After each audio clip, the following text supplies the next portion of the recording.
HCG Panda Cancer Hospital, the first and most comprehensive cancer care center in Odisha, Cuttack. Namaste. I am Dr. Manjunath NML, consultant surgical oncologist at HCG Panda Cancer Hospital, Cuttack.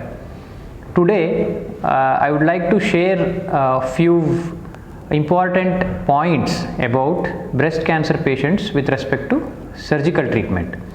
Surgery में बहुत सारे issues है. Surgery क्यों करना चाहिए, surgery के बाद कैसे पेशेंट को केयर दिया जाता है और उनका अर्ली रिकवरी के लिए हमें क्या क्या ऑप्शंस रखना पड़ेगा. ये सारे चीज़ों के बारे में मैं जानकारी देना चाहता हूँ.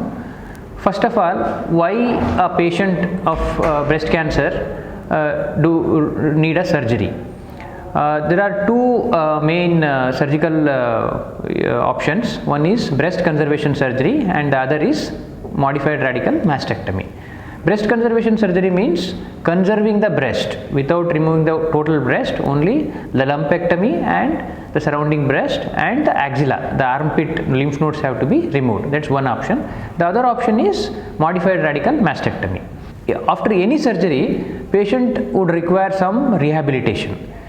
ये हम यूजुअली सर्जरी करने के बाद 3 या 4 दिन के बाद पेशेंट को डिस्चार्ज कर देते हैं.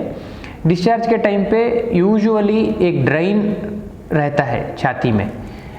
इवन मैस्टेक्टमी के बाद या ब्रेस्ट कंजर्वेशन के बाद एक ड्रेन रहता है, और ड्रेन का ख्याल कैसे रखना है वो आपको जब डिस्चार्ज करेंगे तो उसके टाइम पे बता देंगे. उसको इन्फेक्शन ना होने के लिए क्या क्या केयर लेना है वो सारा समझना है अच्छी तरह से. हाथ धो के उसको खाली करना है, उसका सफाई कैसे करना है, उसका केयर कैसे करना है वो देखना है.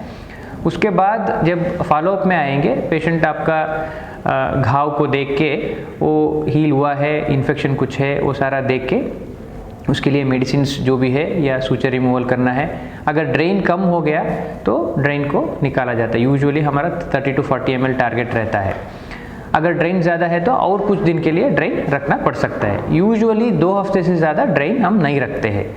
उसके बाद में जब फॉलोअप में आते हैं patients, the problems, what type of problems they face. Immediate problems most of the times most common is seroma accumulation. जो हम ड्रेन लगाते हैं पानी आता है, mean it's called as seroma. जब भी कुछ घाव होता है, घाव से पानी आता है, that is called as serous fluid. वो सीरस फ्लूइड ब्रेस्ट का कैविटी में या एक्जिला में एक्यूमुलेट हो जाता है.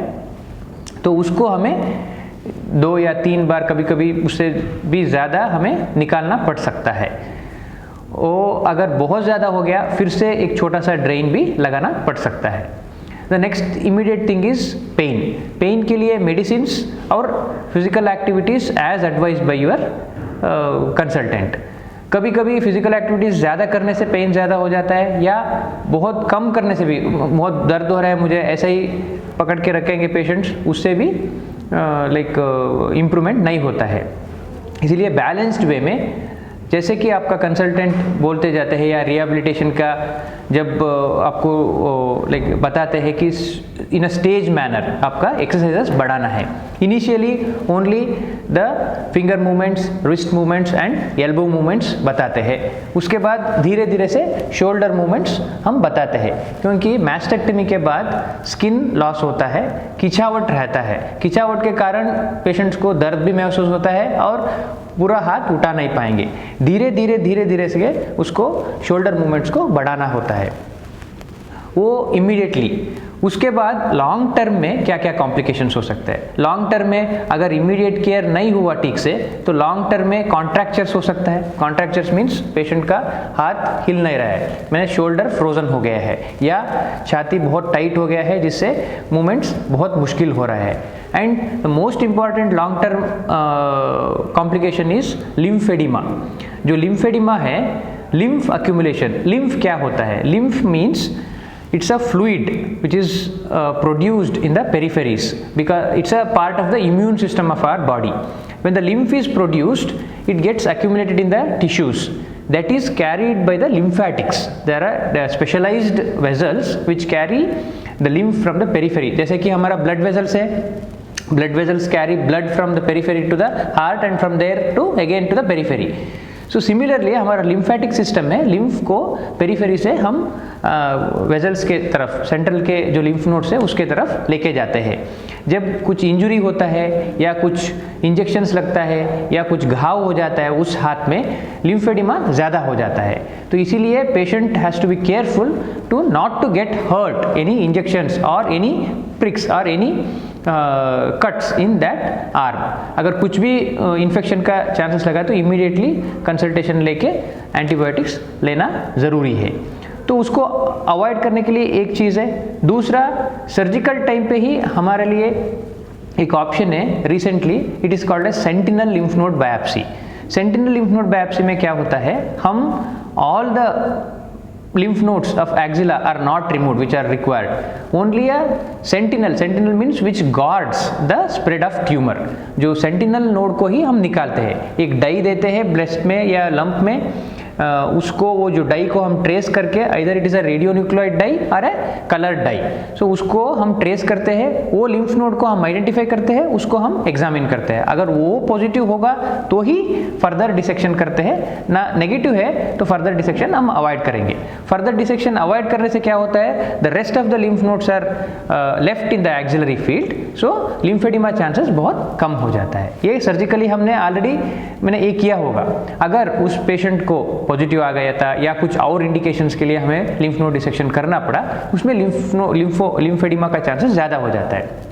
एक तो मैंने आसान तरीका ऑलरेडी बता दिया है कि लिम्फेडिमा ज़्यादा होता है जब हमारा हाथ में कुछ घाव बन जाते हैं, तो उसको अवॉइड करना है। दूसरा चीज़ एक्सरसाइजेस, जैसे मैंने बताया था इमीडिएटली एक्सरसाइजेस जो शुरू करना है उसको भी ज़्यादा करना है। Just to show simple exercises, the shoulder stretching exercise एक एक्सरसाइज है, जैसे कि कंगनी बनाते हैं आप, ये वाला एक्सरसाइज एक है, और नेक्स्ट हाथ को आपका वेस्ट के ऊपर रख के उसको खस के पकड़ना है, टाइट करना है, वो एक एक्सरसाइज है। और अपोजिट शोल्डर को पकड़ना है और पीछे से हाथ को, जैसे आप दोनों हाथ को पीछे लगा के खड़ा होते हैं, ऐसे करना है। सो ये 4-5 एक्सरसाइज को repeatedly may be 20 times at a time करके सुबह, आफ्टरनून में, इवनिंग में, रात में करने से लिम्फेडिमा चांसेस भी कम हो जाता है, शोल्डर मूवमेंट्स भी बहुत बढ़िया से हो जाते हैं।